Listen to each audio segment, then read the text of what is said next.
গেলে হতো না, ওটা তো কাছে হচ্ছে।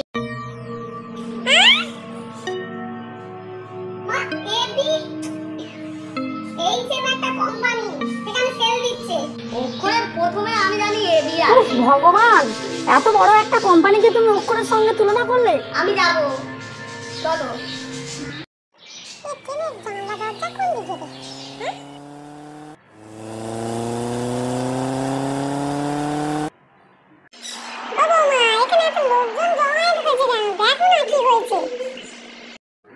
মা, এটাই বলে এইচএমএস সেল, বুঝলে? দোকানে চারিদিকে মালপত্র ছড়িয়ে আছে, দোকানদার নেই। বাহ মা, এখান থেকে কিন্তু কোনো জিনিস তুমি